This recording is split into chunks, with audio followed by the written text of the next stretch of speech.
कहानी में आगे बढ़ने से पहले आदित्य जी के बारे में थोड़ा जान लेते हैं। आदित्य जी का बचपन गांव में गुजरा और पढ़ाई लिखाई खत्म होने के बाद वो झारखंड मेन सिटी में ही बस गए। जब भी समय मिलता तो वो अपने पुश्तैनी मकान में एकांत समय बिताने के लिए चले आते। माता पिता के इकलौते संतान हैं और उनके गुजरने के बाद अपनी यादों को ताजा करने अक्सर ये वहां पर समय बिताने जाते। लेकिन उनके साथ कुछ ऐसा घटा जिसके कारण ये पूरी जिंदगी वापस उस घर में रहने नहीं गए। उनका सामना कुछ ऐसे रहस्य से होता है जिसे सोचकर भी उनका रूह कांप उठता है। आखिर क्या हुआ था आदित्य जी के साथ, कहानी पूरी सुनिएगा तभी मजा आएगा। कहानी शुरू करने से पहले आपसे एक छोटी सी रिक्वेस्ट है, चैनल पे पहली बार आए हैं तो सब्सक्राइब जरूर कीजिए। कहानी को शुरू करते हैं। नमस्कार दोस्तों, मेरा नाम आदित्य है। मैं झारखंड के एक मल्टीनेशनल कंपनी में काम करता हूँ। पिताजी और माताजी के गुजरने के बाद मैंने गांव के सारे जमीनों को बेचकर रांची में ही शिफ्ट हो गया। बस जो पुश्तैनी मकान था उसे पिताजी और माँ के मुंह के मारे बेच नहीं पाया। छुट्टियों में मुझे शहर के भीड़ भाड़ से दूर अपने गांव में ही समय बिताना बहुत पसंद था। झारखंड के एक छोटे से गांव भालबारा में मेरा पुश्तैनी मकान है, जो कि जंगल के बिल्कुल किनारे पर बसा हुआ है। जब भी समय मिलता तो अपने बचपन के दिनों को ताजा करने के लिए मैं अपने गांव चला जाता। लेकिन मेरे साथ वो हादसा हुआ जिसे मैं आज तक भुला नहीं पाया हूँ। डर क्या होता है मुझे उस एक हादसे ने समझा दिया था। उस घटना के बाद मैंने अपने गांव में जाना ही छोड़ दिया था। यह घटना तकरीबन 10 साल पहले की है। गांव गए हुए 1 साल से ज्यादा हो चुके थे। काम ही इतना ज्यादा था, दिन रात ऑफिस में काम करते करते मैं बोर हो चुका था, या ये भी कह सकते हैं कि मैं काम से बहुत ही ज्यादा थक गया था। मुझे आराम की सख्त जरूरत थी। इसलिए मैंने सोचा कि गांव गए हुए बहुत दिन हो चुके हैं, कुछ दिन होके आ ही जाता हूँ। गांव वालों से भी मिल लूंगा और अपने घर को भी दिखाऊंगा। यही सोचकर मैं उस दिन ऑफिस से जल्दी ही छुट्टी लेकर अपने कमरे में आ गया। रात को ही सारा सामान पैक कर लिया और अगली सुबह नहा धोकर खाना खाकर लगभग 10 बजे के आसपास मैं अपनी कार से गांव की तरफ निकल गया। रांची से भालबारा की दूरी लगभग 130 किलोमीटर दूर है। गांव पहुंचते पहुंचते दोपहर के 3 बज गए थे। लॉन्ग ड्राइव की वजह से मैं काफी थक गया था। गाड़ी में घर के बाहर ही लगाकर जब ताला खोलकर अंदर गया तो चारों तरफ धूल मिट्टी लगी हुई थी। थकान बहुत ही ज्यादा हो गई थी, जिसके कारण मैंने बिस्तर को ही थोड़ा बहुत साफ किया और बिस्तर पर लेट गया। लेटते से ही मुझे नींद आ गई। शाम के तकरीबन 6 बजे के आसपास मैं गांव वालों से मिलने निकल पड़ा। सबसे मिला, लेकिन मुझे एक चीज का बड़ा ताज्जुब हुआ। जिस किसी से भी मैं मिल रहा था सबके चेहरे पे एक अजीब से डर के बादल छाया हुआ था। सभी एक ही चीज बोल रहे थे, रात को ध्यान रखना। पहले जैसी बात नहीं रह गई। मेरे पूछने के बाद बस इतना ही पता चला कि कुछ है जो इंसान का बुरी तरह से शिकार कर रहा है। मैंने पहले सोचा कि हो सकता है कोई जंगली जानवर हो, लेकिन कई लोगों ने बताया कि वो कोई जानवर नहीं है, नर पिशाच है। जिस किसी का भी शिकार किया उसका पूरा हड्डी अलग और मांस अलग, और तो और खून की एक बूंद भी धरती पे नहीं रहती। मतलब कि पूरा खून चूस जाता है। ये बात सुनकर मेरे पूरे शरीर में सिहरन सी दौड़ गई, लेकिन मुझे इन सभी बेफिजूल की बातों पर विश्वास नहीं था। खैर, रात होने तक मैं वापस अपने घर आ गया। थोड़ा बहुत खाने का सामान मैं बाहर से ही ले आया था। घर की हालत ठीक नहीं थी, इसलिए सोचा कि 1 सप्ताह यहाँ पे रहना ही है, सफाई कर लेता हूँ। घर की सफाई करते करते रात के 9 बज चुके थे। थकान भी ज्यादा हो गई थी, इसलिए खाना खाकर उस रात में सो गया। रात को सब कुछ नॉर्मल ही रहा। रात में नींद भी अच्छी आई थी। सुबह उठते से ही मैं बाकी के सारे कामों में भिड़ गया। मकान में सारा सामान ठीक करने के बाद मैं बाजार सब्जी ये सब लाने चला गया और दोपहर को खाना खाकर आराम करने लगा। उस दिन गांव घूमने नहीं गया क्योंकि बेकार की फालतू बातें सुनने में मुझे कोई दिलचस्पी नहीं थी। शाम को मैं सिगरेट पीते पीते अपने मकान के पीछे गया तो देखा पीछे की दीवार पे किसी ने बुरी तरह खरोच दिया है। ऐसा लग रहा था कि जैसे छेनी हथौड़े से खुरचा गया हो। ये देखकर मुझे बड़ा गुस्सा आया कि गांव वाले न खुद आगे बढ़ेंगे और ना ही दूसरे किसी को आगे बढ़ने देंगे। लेकिन तभी मेरा ध्यान खरोचे पे गई। ऐसा लगा जैसे एकदम ताजा निशान बनाया गया है और दीवार के बुरादे भी नीचे गिरे हुए थे। इसका मतलब ये था कि ये बीते रात को ही किया गया था। खैर, उस वक्त मैं ज्यादा ध्यान नहीं दिया और वापस अपने कमरे में आकर खाना बनाने लगा। अभी खाना बना ही रहा था कि मेरा एक बचपन का दोस्त राजेश, जो गांव में ही रहता था, उसकी आवाज बाहर से आने लगी। दरवाजा खोला तो वो कुछ खाने के सामान के साथ बाहर ही खड़ा था। उसे देख मुझे काफी खुशी हुई। मैंने उसे अंदर बुलाया। बहुत देर तक उसके साथ इधर उधर की बातें की। बातों ही बातों में मैंने उससे पूछा, भाई ये गांव वाले क्या बात कर रहे हैं? मतलब कोई नर पिशाच? मेरी बात सुनकर वो एकदम गंभीर हो गया और अपने हाथों से चुप रहने का इशारा किया और एकदम धीमी आवाज में बोला, भाई शांत हो जा, रात में उसका नाम मत ले, नाम से उसकी ताकत और बढ़ जाती है। मुझे बहुत हैरानी हो रही थी कि सभी के सभी उस चीज से इतना ज्यादा क्यों डरे हुए हैं। कोई जानवर ही तो है। खैर, मुझे अब इस चीज में और ज्यादा बहस नहीं करना था, इसलिए दोनों साथ में बैठकर खाना खाए।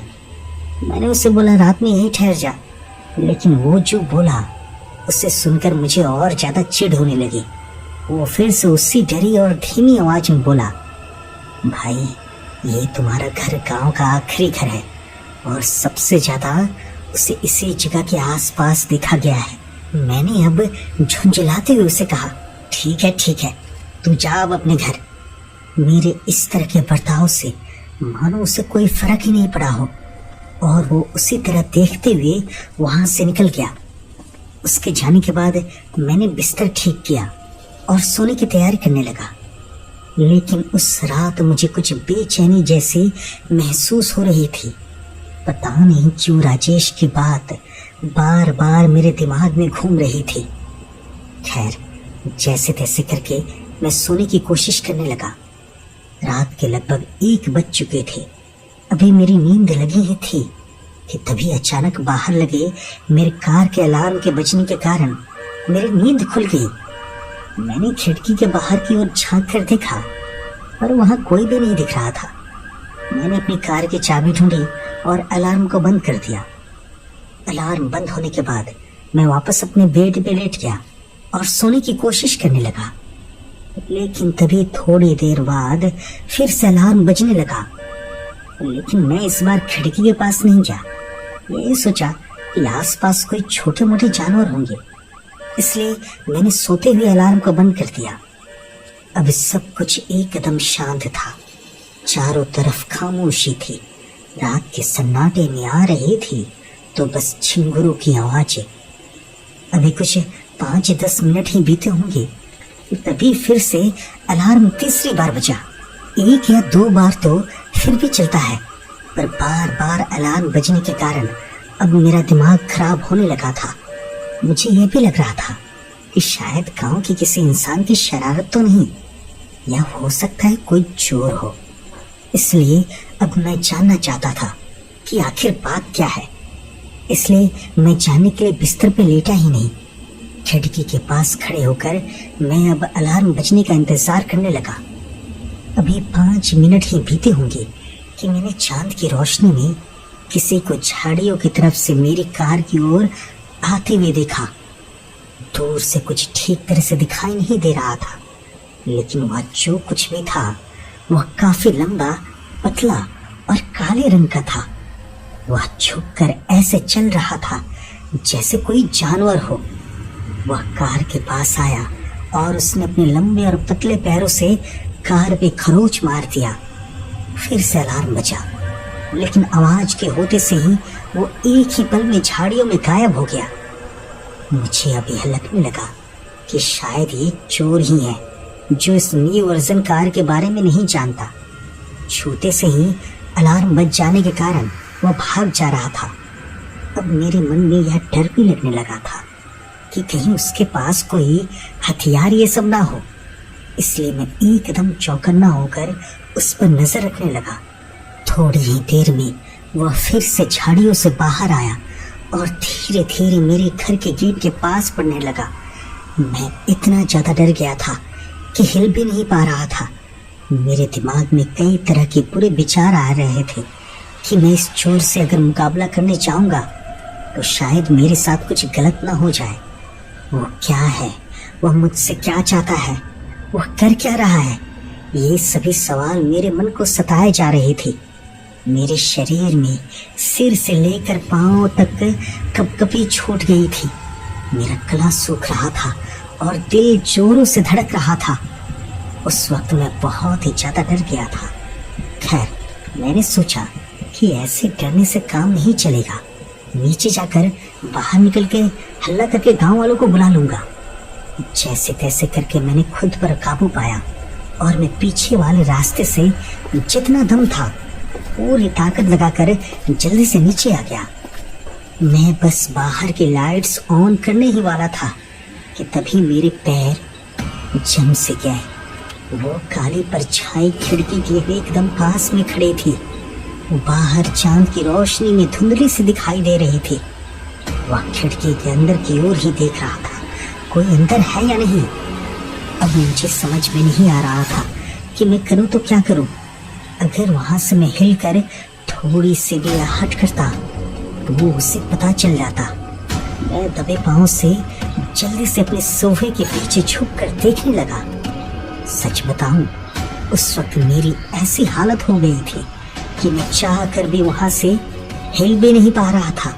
ऐसे तो मैं बहुत हिम्मत वाला बंदा था, लेकिन उस दिन मेरी सारी हिम्मत धरी की धरी रह गई थी। मैं बस जैसे भी करके उसके जाने का इंतजार कर रहा था, लेकिन वो मुसीबत इतनी जल्दी टलने वाली नहीं थी। मैं बस खिड़की की तरफ ही देख रहा था कि तभी अचानक वो वहां से हट गया। 2-3 मिनट तक मैं ऐसे ही छिपा रहा। जब कोई आवाज नहीं आई तो मैंने सोचा कि शायद वो चला गया, और जैसे ही मैं वहां से निकलने को हुआ वो लगा दरवाजे पे जोर जोर से मारने। अब मेरी हालत बद से बदतर हो चली थी। मैं अब उस जगह से टस से मस नहीं हुआ, चुपचाप वहीं पे पड़ा रहा। उधर वो लगातार दरवाजे पे मारता जा रहा था कि तभी दरवाजे की किल्ली पुराना होने के कारण टूट गया और वो अंदर घुस गया। अब वो बिल्कुल मेरे सामने था। मैं सोफे के नीचे से ही छिपकर उसे देख रहा था। इतना ज्यादा डरावना चेहरा किसी इंसान का नहीं हो सकता था। उसे देख मेरी सांसें हलक में ही अटक के रह गई, धड़कनें तेज हो गई थी, जिसके कारण मैं अपने मुंह को अपने हाथों से ही दबा लिया था ताकि गलती से भी मेरे मुंह से आवाज नहीं निकल पाए। मैं उसके डरावने चेहरे से अपनी आंखों को हटा भी नहीं पा रहा था। उसकी चमड़ी राख की तरह काली थी जिस पर सिलवटें पड़ी हुई थी। उसकी आंखें छोटी और पूरी तरह से सफेद थी और उसकी नाक की जगह पे 2 बड़े बड़े गड्ढे थे। उसके चेहरे पर होठों की जगह बड़े बड़े पैने दांतों की 2 लाइनें थी। उसकी सांस बहुत भारी और डरावनी थी। वो गुर्रा गुर्रा कर कुछ महकने की कोशिश कर रहा था। शायद उसे किसी इंसान के होने का एहसास हो रहा था। मैं जानता था कि वह वहां से जाने वाला नहीं है, लेकिन मैं कर भी क्या सकता था। अगर कोई इंसान हो तो उससे मुकाबला किया जा सकता है, लेकिन यह कुछ और ही चीज है। उसके पैरों पे ये लंबे लंबे नाखून, जैसे तलवार लगे हो। वो बार बार अजीब तरह की आवाजें निकाल रहा था। वह आवाज किसी इंसान की तो हो ही नहीं सकती थी। वह आवाज ऐसी थी मानो कोई पागल कुत्ता हड्डी को चबा रहा हो। गहरी तथा भयंकर जानवर के गुर्राने की आवाज थी उसकी। मैं जानता था कि अगर उसने मुझे देख लिया तो शायद आज मेरी आखिरी दिन होगी, लेकिन फिर भी मैं सोफे के पीछे ही छिपा रहा और बिल्कुल भी आवाज नहीं कर रहा था। मेरी आंखों से आंसू बह रहे थे। मुझे उस वक्त ऐसा लग रहा था कि बस अब न तब मेरी मौत आने वाली है। मैं बस चुपचाप वहीं पे छिपे मन ही मन भगवान का नाम लिए जा रहा था। थोड़ी ही देर में वो घर में इधर उधर जाने के बाद दरवाजे से बाहर निकल गया और घर के चारों तरफ घूमने लगा। अजीब अजीब तरह की गुर्राने की आवाजें लगातार आते जा रही थी। मुझे पता नहीं कि वह कब तक रहा। जब आवाजें आनी बंद हो गई तो मुझे थोड़ी सी राहत मिली। शायद वो चीज वहां से जा चुकी थी, लेकिन मेरे मन में डर इतना ज्यादा बैठ गया था कि मुझे अब भी हिम्मत नहीं कर रहा था कि बाहर जाकर देखूं। लगभग आधे घंटे तक मैं वहीं पे चुपचाप पड़ा रहा। जब मुझे पूरी तरह से यकीन हो गया था कि वह जा चुका है तो मैं एकदम धीमी कदमों से सीढ़ियों से ऊपर की तरफ गया और मैंने खिड़की से बाहर की ओर देखा। बाहर चांद की रोशनी में मुझे कुछ भी दिखाई नहीं दे रहा था। अब मुझे पूरा यकीन हो गया था कि वो जानवर यहाँ से निकल चुका है। घड़ी में टाइम देखा तो 3 बज चुके थे। मेरे दिमाग में यह आया कि सुबह हो ही चुकी है और गांव के लोग जग चुके होंगे। अगर मैं यहाँ रुका तो शायद वो फिर से आ जाए। यही सोचकर मैं धीरे धीरे सीढ़ियों से उतरा और पीछे के रास्ते से पूरी ताकत लगाकर गांव की तरफ भागा। जैसे ही मैं बाहर निकला था वैसे ही झाड़ियों में बहुत तेज की खड़खड़ाहट हुई और एक तेज चिंगारने की आवाज आई। यह सुनकर अब मेरे होश उड़ गए। मतलब कि वो चीज अभी तक वहां से गई ही नहीं थी। उसे बस किसी चीज की आहट सुनाई देने की देर थी। मेरे होश चारों खाने चित हो गए थे। आज तक मेरे मन में शैतानी शक्ति, भूत प्रेत, इन सभी बातों के लिए जो भी गलतफहमी थी वो अब खत्म होने लगी थी। मैं बस पूरी ताकत लगाकर चिल्लाते हुए गांव की तरफ भाग ही रहा था। मुझे ऐसा लग रहा था कि वो शैतानी चीज मेरे पीछे ही आ रही है। मैं तब तक भागा जब तक गांव के अंदर तक नहीं पहुंच गया। वहां पहुंचकर मैं लगा सबके दरवाजे को पीटने। देखते ही देखते गांव के बहुत सारे लोग अपने अपने घरों से बाहर निकलने लगे। गांव की यही सबसे बड़ी खासियत होती है, चाहे दिन हो या रात, लाख मुसीबत हो, अगर कोई मुसीबत में हो वो मदद करने जरूर आते हैं। जब सभी लोग अपने अपने घरों से बाहर निकले तब मुझे यकीन हुआ शायद अब मैं बच जाऊंगा। हाफते हाफते मैं पास के ही एक दीवार से टिककर खड़ा हो गया। गांव वालों के बीच में से राजेश निकलता हुआ मेरे पास आया और मुझसे पूछा, क्या हुआ भाई? मैं उसे हड़बड़ाते हुए बोला, भाई मुझे माफ कर दे, तेरी बात सच थी, वो चीज मैंने अपनी आंखों से देखी। मैं अभी अपनी बात पूरी करता कि तभी उन्हीं भीड़ में से एक बुजुर्ग आकर मेरे मुंह पर हाथ रख दिए और बोले, चुप, एकदम चुप, उसका नाम मत लो, इस समय यहीं पे सो जाओ, सुबह अपने शहर चले जाना चुपचाप। अब मुझे ऐसी बातों से कोई फर्क नहीं पड़ रहा था, क्योंकि मैं समझ चुका था कि गांव वाले उस चीज को लेकर इतना ज्यादा क्यों डरे हुए हैं। ऐसा भी कोई जीव होता है या जानवर? मैंने अपनी आंखों से ऐसी चीज देखी थी जो जीवन भर में कल्पना तक नहीं कर सकता था। खैर, उस रात मैं राजेश के पास ही सोया, लेकिन मैं उस रात बिल्कुल भी सो नहीं पाया। पूरी रात उस खौफनाक चीज का चेहरा मेरी नजरों के सामने आता रहा। मैंने अपनी जिंदगी में कभी सोचा नहीं था कि जिस चीज को मैं पूरी जिंदगी बेमतलब की बातें मानता था वो मेरे साथ मेरा काल बनकर मेरे सामने आ जाएगा। जैसे तैसे करके रात बिताया और सुबह जल्दी ही उठकर राजेश के साथ अपने घर आया। घर आते ही मैंने जो नजारा देखा वो देखकर एक बार के लिए फिर से मेरा दिल सहम सा गया। मेरे कार पे ठीक उसी तरह के खरोचों के निशान थे जो मैंने अपनी दीवार पे उस दिन देखे थे। खैर, मैं अब उस गांव में एक दिन भी रुकना नहीं चाहता था। मैं इतना ज्यादा डरा हुआ था कि तुरंत ही कमरे के अंदर जाकर अपना सारा सामान समेटा और राजेश को चाबी दे दिया, ये बोलकर कि कोई भी अगर इस घर को और जमीन को खरीदना चाहे तो बेच देना, मैं आकर रजिस्ट्री करवा दूंगा।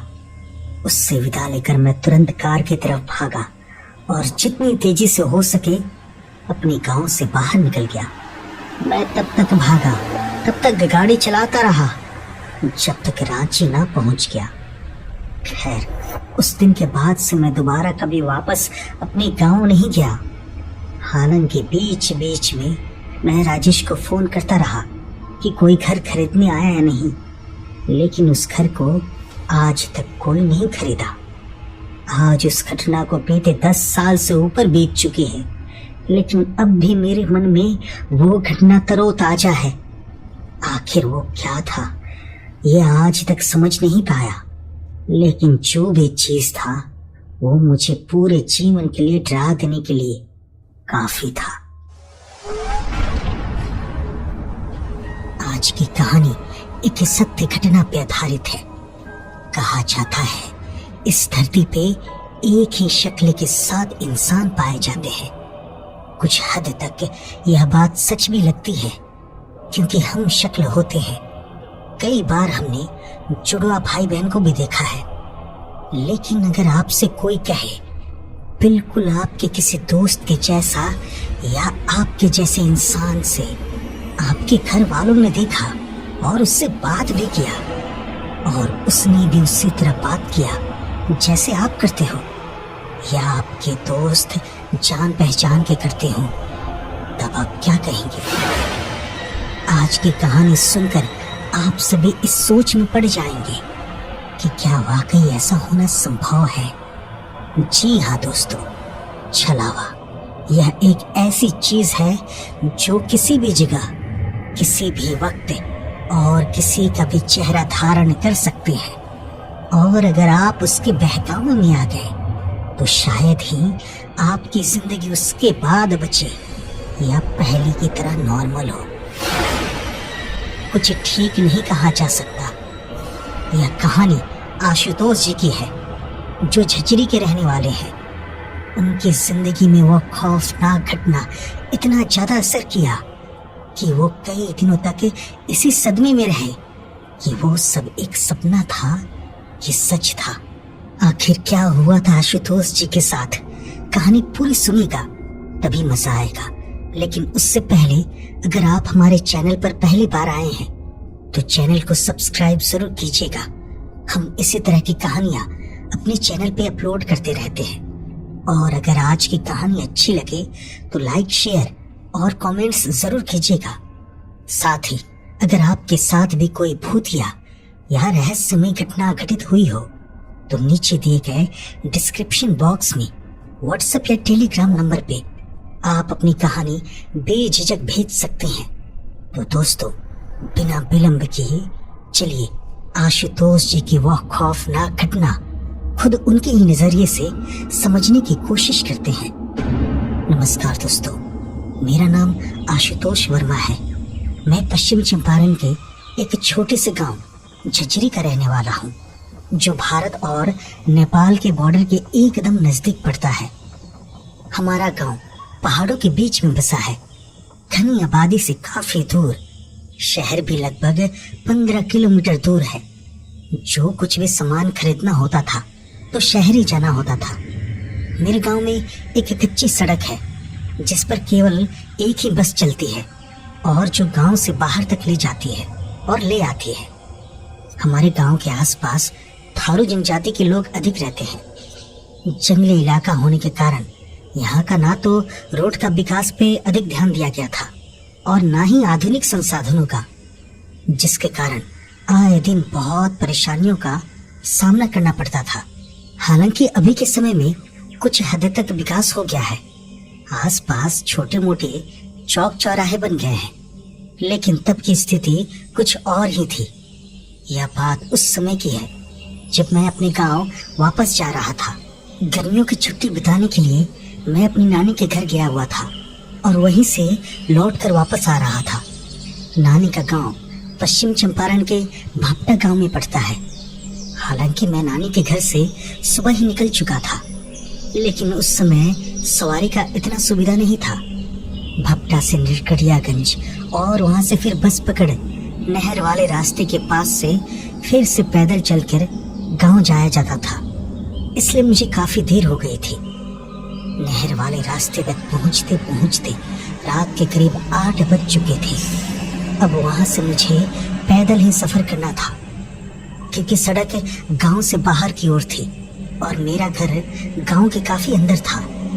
लेकिन इससे मुझे कोई फर्क नहीं पड़ता था, क्योंकि पहले भी मैं बहुत बार सफर कर चुका था। लेकिन इस बार मैं काफी देर रात गांव में पहुंचा था। बस से उतर मैंने अपना सामान उतारा और उसे उठाकर घर की तरफ बढ़ा। रात के 8:30 बज चुके थे और कच्ची सड़क पार करने में आधा घंटा से ज्यादा लग जाता, इसलिए मैं अपने कदम झटका झटका के चल रहा था। सुनसान रास्ता और ऊपर से आसपास घने घने पेड़ पौधे, ऐसा लग रहा था जैसे एक अजीब सी सन्नाटे की मातम पसरी हुई है। दूर दूर तक एक इंसान भी नजर नहीं आ रहा था। बस आ रही थी तो दूर दूर से सियारों की रोने की आवाजें, जो मन को और भी ज्यादा भयभीत कर रही थी। उस समय रात के लगभग 9 बज चुके थे और जैसा कि आप सभी जानते हैं, गांव में सभी लोग जल्द ही सो जाया करते हैं, तो वैसा ही था। इसलिए इक्का दुक्का जो गांव रास्ते में पड़ रहा था वो भी पूरा सुनसान पड़ा था। ऐसा लग रहा था मानो जैसे गांव नहीं, किसी जंगल में आ गया हूँ। अभी मैं आधे रास्ते को ही पार किया होऊंगा कि तभी मुझे ऐसा लगा कि कोई गर्म हवा मुझे छू कर निकल गई हो। पल भर में पूरा वातावरण गर्म और फिर एक ही क्षण में फिर से ठंडा। मैंने कई बार गांव वालों से सुन रखा था कि आसपास कोई भी बुरी शक्ति अगर हो तो अपने होने का एहसास किसी भी तरीके से करा सकती है। मुझे अब थोड़ा डर लगने लगा था। मैं बस भगवान से प्रार्थना कर रहा था कि जल्दी से घर पहुंच जाऊं, लेकिन गांव अभी भी दूर ही था। मन में हिम्मत देते हुए और भगवान से प्रार्थना करते हुए मैं बस चुपचाप अपने कदम तेज गति से बढ़ाते जा रहा था। चलते चलते मैं अब अपने गांव के एकदम करीब आ गया था। हमारे गांव के पास में ही एक बरगद का पेड़ है, जो गांव के बाहर ही है। अभी मैं उसे पार कर ही रहा था कि तभी मेरे दोस्त सोहन की आवाज आई। मुझे बड़ी हैरानी हुई। मुझे समझ में ही नहीं आया कि इस वक्त मेरा दोस्त यहाँ क्या कर रहा है। पहले तो लगा शायद ये मेरे मन का वहम है। फिर जब उसकी दूसरी बार आवाज उसी बरगद के पेड़ के पास से आई तो मेरे कदम वहीं पे ठिठक गए। मैं वहीं पे रुककर उसे देखने की कोशिश करने लगा। बस यही गलती मुझसे हो गई। रात में अगर आप अकेले कहीं पे भी सफर कर रहे हो और अगर आपके आसपास कुछ ऐसी चीजें होने लग जाए, मतलब कि कहीं गर्म हवा छू कर निकल जाना, पीछे से किसी अपनी जान पहचान की आवाज सुनाई देना, तो भूल कर भी उस पर रिएक्ट नहीं करना चाहिए। चुपचाप वहां से खिसक लेने में ही आपकी भलाई होगी। खैर, जब मैं वहां पे रुका तो देखा सोहन बरगद के पेड़ के पीछे से निकला और धीरे धीरे मेरे पास आया। उसे देखते ही मैं काफी खुश हो गया। हाथ मिलाया और पूछा, और भाई सब ठीक है ना? यहाँ पे क्या कर रहा है तू? उसने मुझे बस हूँ में जवाब दिया और हाथों के इशारे से सिगरेट पीने का बताया। मुझे बड़ी हैरानी हुई क्योंकि सोहन आज तक कभी भी मेरे सामने सिगरेट पीना तो दूर, उसे छूता भी नहीं था। लेकिन फिर यह सोचा कि हो सकता है नया नया शुरू किया हो और अपने घर वालों के डर से यहाँ पीने के लिए आ गया हो। खैर, मैंने इस बात पे ज्यादा ध्यान नहीं दिया। मैं तो बड़ा खुश था कि कम से कम मुझे कोई साथी तो मिल गया। अब मेरा डर कम हो गया। क्योंकि उस सन्नाटे में चुप्पी तोड़ने के लिए कोई तो था मेरे साथ। लेकिन आगे मेरे साथ जो होने वाला था उसकी कल्पना भी मैंने अपनी पूरी जिंदगी में नहीं किया था। आज भी उस घटना के चलते मैं डर के मारे कभी भी रात के समय गांव के बाहर तो क्या, अपनी गलियों से बाहर भी नहीं निकलता हूँ। खैर, मैं उसके पास गया और उसने मेरा बैग उठाया और मेरे आगे आगे चलने लगा। चलते हुए मैंने एक बात पर गौर किया कि ये इतना चुप चुप क्यों है। उस वक्त भी जब इससे हाल चाल पूछा था तो कोई जवाब नहीं दिया था, और अब भी ये मुझसे कुछ भी बात नहीं कर रहा। ना ही चेहरे पे कोई हंसी और ना ही कुछ उदासी, एकदम सूखा हुआ, जैसे चेहरे पे कोई भाव ही नहीं हो।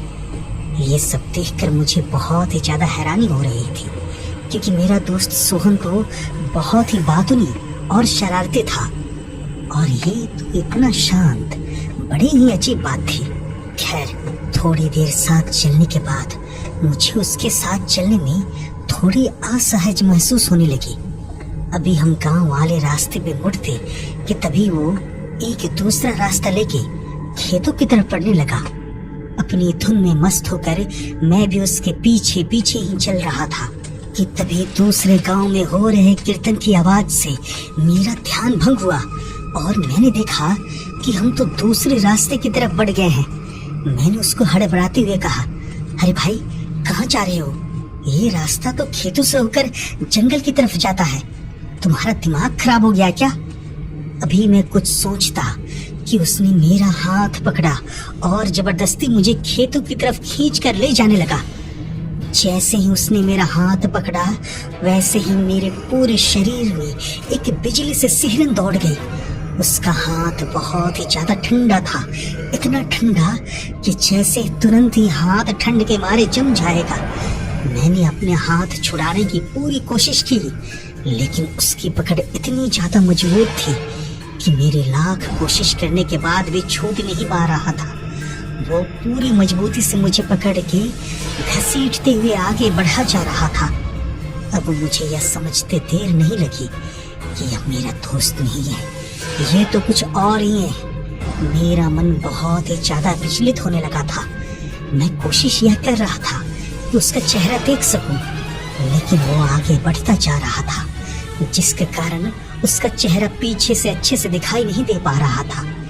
लेकिन मैंने हिम्मत नहीं हारी और एक बार जोर से चिल्लाया, जय बजरंगबली, और अपना हाथ झटका के लगा गांव की तरफ भागने।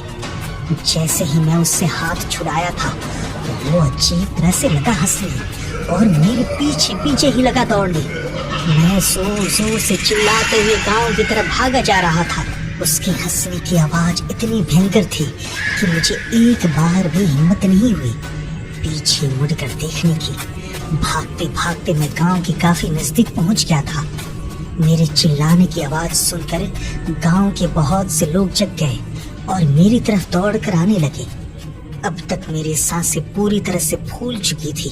जब तक गांव के लोग मेरे पास आए, तब तक मैं बेहोश हो चुका था। सुबह जब मुझे होश आया तो मैं अपने घर पर था। मुझे उठाकर सब घर वाले मेरे पास आए और बोले, तुम ठीक तो हो? तुम्हें हो क्या गया था? गांव के रास्ते में तुम बेहोश क्यों हो गए थे? तुम्हारे सारे सामान भी रास्ते में ही पड़े थे। गांव वालों की मदद से सब आ गया है। घर वालों को अपने पास देखकर मुझे काफी राहत मिली और मैंने उन्हें अपने साथ बीती सारी आप बीती कह सुनाई। मेरी बात सुनकर सबके माथा ठनक गए थे। सभी लोग मेरी तरफ अजीब निगाहों से देख रहे थे। मैंने पूछा, क्या हुआ क्या है? उन्होंने जो मुझे बताया वो सुनकर मुझे ऐसा लगा जैसे मेरे शरीर पे बिजली का एक तेज झटका सा लगा हो। उन्होंने बताया कि सोहन की मौत पिछले रविवार को सांप के काटने से ही हो गई थी और वो उसी बरगद के पेड़ के पास मरा पड़ा हुआ था। उसका पूरा शरीर नीला पड़ गया था। अब मुझे सारा माजरा समझ में आ गया था कि वो सोहन नहीं था। सोहन की मौत अचानक से होने के कारण अब वो भूत में बदल चुका था। तो क्या वो मुझे भी मारना चाहता था? सोहन की मौत का दुख तो हो रहा था, लेकिन एक पल के लिए जब दिमाग में ये आया कि अगर कल रात में वहां से भाग निकलने में कामयाब नहीं होता तो शायद मेरी भी लाश उस बरगद के पास मिली होती, यह सोचकर ही मेरा पूरा शरीर सिहर से उठा था। खैर, उस दिन के बाद से मैं कभी जिंदगी में दोबारा रात के समय उस तरफ नहीं गया और ना ही कभी फिर दोबारा रात में सफर किया। अगर कहीं पे शाम भी हो जाती तो मैं उसी जगह रात बिता लेता, लेकिन दोबारा उस कच्ची सड़क को रात के समय पार नहीं किया। मेरा नाम दिलीप है। मैं उत्तर प्रदेश का रहने वाला हूँ। यह कहानी मेरे चाचा की है। चाचा और हमारे परिवार वाले सब एक साथ ही रहते हैं। जब मैं लगभग 5 साल का था तब उनके साथ यह घटना घटित हुई थी। आज भी जब वो घटना चाचा बताते हैं तो हम सभी डर से सिहर उठते हैं और यही सोचते हैं कि चाचा की जगह अगर मैं होता तो मेरे साथ क्या होता।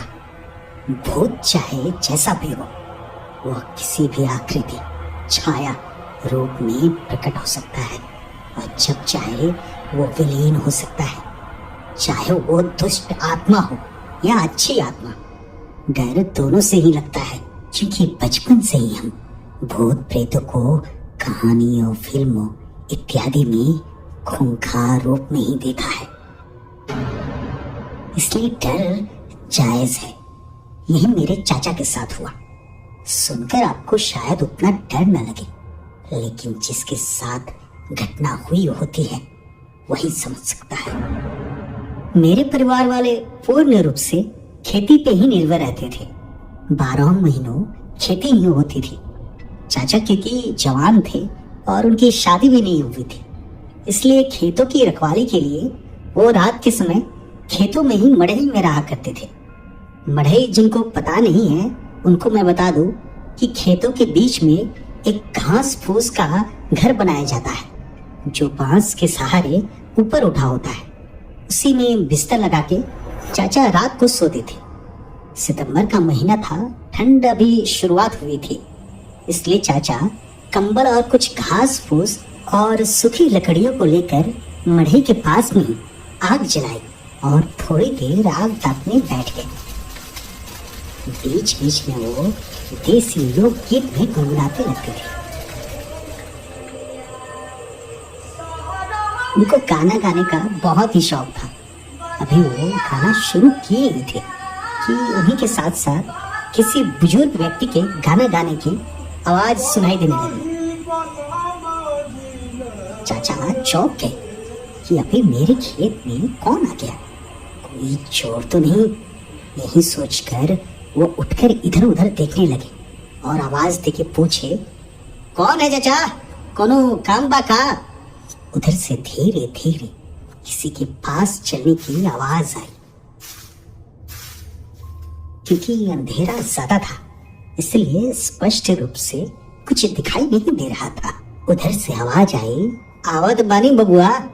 आवाज से यह स्पष्ट हो गया था कि कोई बुजुर्ग इंसान ही है। जब वो बुजुर्ग इंसान पास में आया तो चाचा देख के हैरान हो गए कि वो बुजुर्ग बहुत ही दुबले पतले और आंखें ऐसे सूखी सूखी सी थी। चाचा उनसे पूछे कि क्या बात है दादाजी, अभी आप इस रात में और ठंड में क्या कर रहे हैं यहाँ? आप तो हमारे गांव के भी नहीं लगते। तो वो बुजुर्ग इंसान बोले कि अरे मेरा गांव पहले यहीं पे था, 15 साल बीत गए, मैं यहाँ से दूसरी जगह चला गया था। तुम नहीं पहचानोगे, लेकिन मैं तुम्हें पहचानता हूँ। तुम जोगिंदर के बेटे हो ना? चाचा उस बुजुर्ग व्यक्ति की बात सुनकर हैरान थे। फिर वो बुजुर्ग बोले, मैं रास्ते से गुजर रहा था, तभी तुम्हारे गाने की आवाज सुनाई दी और कुछ रोशनी भी। मुझे भी गाने का थोड़ा बहुत शौक है, इसलिए सोचा कि चलो आग भी ताप लेंगे और थोड़ा बहुत साथ में गुनगुना लेंगे। चाचा बोले, अरे आइए आइए बैठिए, सुनाइए आप भी कुछ। बुजुर्ग इंसान वहां पे बैठ गए और दोनों मर्द मस्त होके जुगलबंदी करने लगे। लगभग आधे घंटे तक उनका यह कार्यक्रम चलता रहा। जब गाना ये सब खत्म हुआ तो बुजुर्ग इंसान बोले कि खैनी खाते हो? राजेंद्र चाचा बोले, हाँ दादाजी खाते हैं, रुकिए बनाता हूँ आपके लिए। खैनी हाथ में मलते हुए चाचा बोले, दादाजी आप रोज आइए और हम मस्त साथ में गाना गाएंगे। बुजुर्ग इंसान एकदम धीमी आवाज में बोले कि अब बेटा हड्डियों में इतना ताकत नहीं है, इधर से गुजर रहा था तो आ गया, कल का पता नहीं, देखते हैं। खैर चाचा जी आगे कुछ नहीं बोले। उन्होंने उस बुजुर्ग आदमी को खैनी दिया और वो इंसान चुपचाप खैनी मुंह में डालते हुए उठकर फिर से वहीं अंधेरे में गायब हो गया। चाचा जी ने सोचा, चलो आज कोई मेरे मन मुताबिक वाला इंसान मिला, काश वो कल फिर आए। ऐसा कहकर वो खाना खा के मड़ही में जाकर लेट गए। दूर दूर से सियारों और कुत्तों की भौंकने की आवाजें आ रही थी, लेकिन चाचा जी इन सभी से बेखबर गाना गुनगुनाते हुए सो गए। सुबह हुई और चाचा जी घर आ गए। नहा धोकर खाना ये सब खाकर घूमने निकल पड़े। तभी रास्ते में उनका दोस्त राधे श्याम मिल गया। वो दोनों बचपन के पक्के दोस्त थे। चाचा जी उनसे बोले, यार कल रात बड़ा ही मजा आया। तो राधे श्याम चाचा मजाक में बोले, क्यों कोई लड़की पसंद आ गई क्या? चाचा जी हंसकर बोले, अरे नहीं नहीं, मेरी किस्मत इतनी अच्छी कहाँ। दरअसल कल रात को एक दादाजी के उम्र के इंसान मिले, बड़े अच्छे इंसान थे, गाने के शौकीन थे, बिल्कुल मेरे ही जैसे। कह रहे थे कि हमारे गांव के ही हैं, लेकिन कुछ साल पहले यहाँ से चले गए थे जब हम सब छोटे थे तब। राधे श्याम ये सुनकर थोड़ा सोच में पड़ गए। हमारे गांव से कौन बुजुर्ग चले गए थे जो गाने के शौकीन थे? ऐसा तो कोई नहीं है। एक मिनट, राधे श्याम चाचा चौंक के बोले,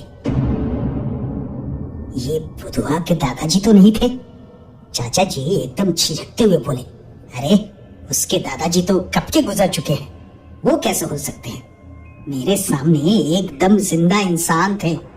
राधे श्याम चाचा बोले, तब वो शायद हमारे गांव के नहीं थे, क्योंकि जब से हमें होश आया है ऐसे गाने वाले इंसान के बारे में मैंने नहीं सुना। जो गाते हैं वो तो हमारे सामने ही है। कीर्तन में ओझा जी और बबलू जी ही गाते हैं। और पहले कौन गाता था, वो भी 15 साल पहले? ये कहना थोड़ा मुश्किल है। चाचा जी बोले, क्यों ना आज रात को तू भी मेरे साथ चल, दोनों यार मस्ती करेंगे, देसी दारू की जुगाड़ भी कर लिया जाएगा। राधे श्याम चाचा जी बोले, चल ठीक है, शाम को मिलते हैं फिर। दोनों वापस अपने अपने घर की तरफ चल दिए। शाम हुई और दोनों कंबल ये सब लेकर खेत की तरफ बढ़ गए। राधे श्याम चाचा बोले कि क्या सब चीजों का जुगाड़ कर लिया है ना? तो चाचा जी हंसकर बोले, ये भी पूछने की बात है बोला। रात में दोनों मद मस्त होकर देसी दारू और चखने में एकदम तीखेदार चने का सेवन करते हुए मस्त होके गाना गुनगुनाते रहे। तभी राधे श्याम चाचा थोड़ा मजे के लहजे में चाचा जी से पूछे कि आज तेरा वो सिंगर दादाजी नहीं आया? अभी चाचा जी कुछ बोलते उसके पहले खेतों की झुरमुट में किसी की भागने की आवाज आई। दोनों एकदम चौंक गए। चाचा को लगा शायद चोर होगा। वो मड़ई से नीचे उतर उसकी तरफ भागे। उनके पीछे पीछे राधे श्याम चाचा, लेकिन उन्हें कोई नहीं मिला। थक हार कर वो दोनों वापस मड़ई की तरफ बढ़ गए। चाचा बोले, साला पकड़ा जाता ना तो बड़ी मार मारता। राधे श्याम चाचा बोले, अरे वो कोई सियार या दूसरा कोई जानवर होगा, छोड़ ना यार, अभी मजा खराब मत कर, चल गाना सुना। उसके बाद दोनों फिर से उसी मस्ती में छा गए और लगभग 11 बजे तक दोनों सो गए। अगली सुबह दोनों वापस अपने घर आ गए। फिर से वही दिनचर्या। शाम हुई तो चाचा जी आज अकेले ही खेत पे चले गए। खेत में पहुंचकर फिर से खाना ये सब खाकर आग तापने बैठ गए। थोड़ी देर बाद फिर से खेतों की झुरमुट से किसी की चलने और खड़खड़ाने की आवाज आई। चाचा की नजर उस तरफ गई तो कोई इंसान उनकी तरफ आ रहा था। पास में जब आए तो वो वही बुजुर्ग इंसान थे। राजेंद्र चचा खुश होकर बोले, आइए दादाजी बैठिए, कल क्यों नहीं आए थे? लेकिन इस बार वो बुजुर्ग इंसान थोड़े गुस्से में था। उसने कहा, मैं कल आया था लेकिन वापस चला गया। चाचा जी को थोड़ा ताज्जुब हुआ। उन्होंने कहा, क्यों, वापस क्यों चले गए आप? तो वो गुस्से में बोले, तो उस लड़के के साथ क्या कर रहा था?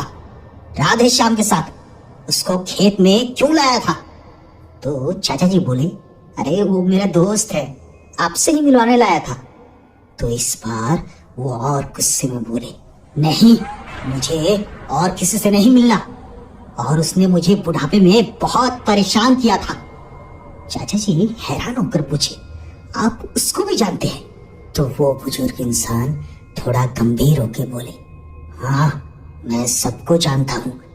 चाचा जी को कुछ भी समझ में नहीं आ रहा था, क्योंकि चाचा जी अपने दोस्त से 3 साल छोटे थे, इसलिए उनकी बचपन की ये सब बातें याद नहीं थी। फिर वो बुजुर्ग थोड़े गुस्से में बोले, चल मेरे लिए खैनी बना और गाना गाना शुरू हो जा। इस बार उनकी आवाज में कड़कपन के साथ साथ डरावनापन और आदेश से भरा था।